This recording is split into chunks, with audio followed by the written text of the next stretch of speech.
What's going on, Jerome's? So, of course, we know Kwesi implementing the money ball strategy with the Vikings in the National Football League, and Kwesi loves him some free agency, mainly because he can't draft. But last offseason, he really did bring together all the Infinity Stones. He really was Thanos all up in this B, and the Vikings, frankly, had the best free agent class in National Football League history. Now, it's a bit of a backhanded compliment because free agency is a tax on teams that can't draft. But the Vikings bring in Slinging Sammy Darnold, a.k.a. America's quarterback, Pro Bowl season, Gernard Van Ginkel for very cheap deals, as well as Cashman outside. How about that? Getting the last measure from Gilmore. Also bring in Daniel Jones, and also Aaron Jones contributed as well. Hottie Ward getting after things. So the Vikings, here's what's great too. So the Vikings pursued Christian Wilkins, defensive tackle from Miami, before he got insane money by the Raiders. Drew a line in the sand, says we're not paying more than this, and you respect it. All right, and the Vikings were able to supplement the rooster with a lot of value free agents, and the Vikings are probably going to have to do that again this year, as they have $62 million in cap space, only 4 draft picks. So the Vikings, it's going to be an active week for the Vikes in free agency. So here is one fun value free agent at every single position. Now, Vikings obviously don't have needs at some positions, but let's just roll with it, right? So first up, at quarterback, Zach Wilson. He is the ultimate mama I can change him type player, although don't trust him around certain mamas.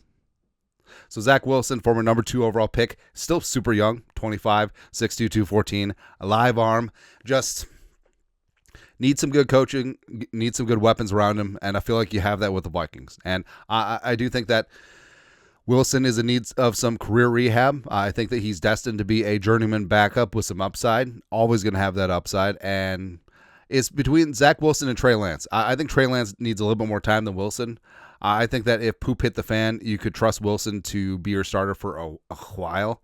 But, I mean, the upside is there, man. Plus, some maturity questions and stuff from early on with the Jets. Has he aged out? That's certainly a possibility, but he'd be a lot of fun. At running back, so Javonte Williams, again, another Denver Bronco, 25, 5'10", 220. So does have a power element to his game, and he was on track to have a really nice career. Ran for 900 yards, 4 touchdowns his rookie season. Had a really terrible knee injury. Hasn't quite been the same, but can he be someone who's a solid pass protector, someone who can get some short yardage in the red zone as well as on 3rd and 4th down? Yes. And that his spot rack guesstimation is at $6.9 million. I think it might be lower than that. I think that the market in free agency for running backs is going to be pretty flat because of the depth of this draft class. So you get Javonte Williams for maybe $5 million. You go from there. Wide receiver, Rondale Moore. All right, so wide receiver necessarily a huge need for the Vikings. You got Jefferson, Addison. You do have Jalen Speedy Naylor, caught 6 touchdowns last year, but is in a contract year. And Rondale Moore just has a ton of upside, man. So he was a number 49 overall pick in 2021. By the Cardinals, ended up with the Falcons last year, got dinged up, but he's 5'7", $180, and he's only 24. He can be a game breaker, a huge playmaker coming out of Purdue, and he's sort of a do-it-all type of guy. You can have him in the backfield, you can have him at receiver, you can have him as a return man, and I just think that the juice would be worth the squeeze. I think that the upside would be there, especially for cheap. Next up, tight end, Harrison Bryant. So tight end's kind of a low-key need for the Vikings. Munt might not be back. Nick Muse left. We'll see what happens with Oliver's contract, and Hawkinson really needs to prove himself this year. But Harrison Bryant, a former 4th-round pick in 2020 out of Florida Atlantic, where he was the John Mackey Award winner for best tight end in the country, unanimous All-American, and he just hasn't quite caught on. His first 3 years were in Cleveland. Last year was with the Raiders, but of course he was watching Brock Bowers turn in the most impressive rookie tight end season in NFL history. But he's 6'5", 230. He's only 26. He has 98 catches, 877 yards, and 10 touchdowns over 5 seasons. But I think he'd be worth the dart throw. So tackle, the Vikings are racked up and stacked up with Darisaw, O'Neal, and you got Walter Rouse as your swing backup. But Dylan Radins, the pride of NDSU, go Bison, the pride of Becker, Minnesota as well. 6'6", 301. He's only 26 years young. He's going to be cheap. He was a 2nd-round pick in 2021 back in the day, number 53 overall. Just hasn't quite panned out on his potential. Now, he's got physical tools, can play both tackle spots. Last year was the Titans starting guard, and I think that he is going to bring versatility as a backup, can back up 4 spots. and go from there. I think that in a quality system of good coaching, I think that he could pan out on some of that hype that he had. A guard.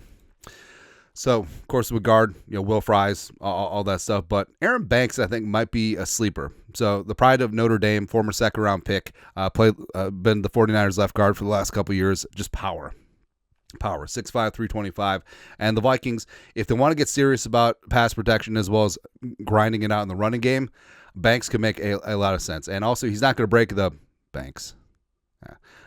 Projected $8.5 million per year, so he's going to be significantly cheaper than Trey Smith would have been, or even a guy like Will Fries, who's probably going to get like $13-14 million per year. Next at center. So James Daniels. So Drew Dahlman, but James Daniels is a guy that I've liked a lot for many years. Coming out of Iowa, played a mix of both guards and a little bit of center during his time with the Bears. Eventually went to the Steelers last year and was off to a great start before he got injured, but is still only 27. It's kind of crazy, but 6'4", 327. So, frankly, adding Banks and Daniels, adding some good size, adding some flexibility, and also you could probably get both of them for the price of Will Fries. Definitely get both of them for the price of what Trey Smith would have been. But either way, I honestly think that Daniels would be legit. At the 5-tech spot, defensive end, Calais Campbell. I know that he's old, but is he still playing at an exceedingly high level? Yes, he is. Plus, team leader, good dude, 6'8", 282, is just your traditional 5-tech. Just lining up straight on the tackle or on the shoulder and just working that line of scrimmage, getting 39 pressures, 5 sacks last year for the Dolphins at age 38. Just really, really impressive. And I think that he would bring a lot to the table. Can still stop the run, can still get after the quarterback, just strength all over the place. I love me some Calais Campbell. Defensive tackle, Deshaun Wharton. So he's going to be a little bit of a sleeper here in free agency. Yes, Milton Williams. Yes, everyone else. But Deshaun Wharton, 26 years young, 6'1", 280, was a UDFA in 2020. Last year was a breakout season for the Chiefs. 49 pressures, 6.5 sacks. Also had 2 in the playoffs and was one of the only Chiefs on defense who actually had a decent game in the Super Bowl as well. And he can bring some instant pressure, has some potential versatility. Plus, in terms of cash, probably not going to break the bank. He's projected $8.25 million, but we'll see. Edge rusher. Obviously, the Vikings don't need help at edge at this moment in time with AVG, Grenard, as well as Diamond Dallas Turner under contract. But Jerome Baker, that's right, Jerome. Now, he does have an extensive time in Miami with Brian Flores, so that's a plus. He's only 28, 6'3", 232. Bounced around a little bit. So initially, last offseason, he signed with Seattle, and then part of ways ended up in Tennessee. It's going to be cheap. Can play a mix of linebacker and edge.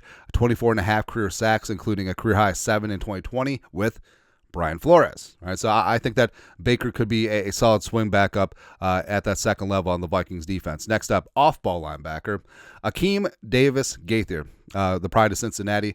So he's only 27, 6'2", 228, and he is a solid backup linebacker. Was pressed into action last year, had 7 starts, 82 tackles. Pretty dang solid. Like, he does remind me a lot of Kamu Grugier-Hill, who he would be effectively replacing if Kamu leaves the free agency. But thing about ADG is that he's a plus special teamer. Like, he's an absolute stud in that department. So it would make sense if the Vikings do part ways with Kamu. Cornerback-wise, so Paulson Adebo.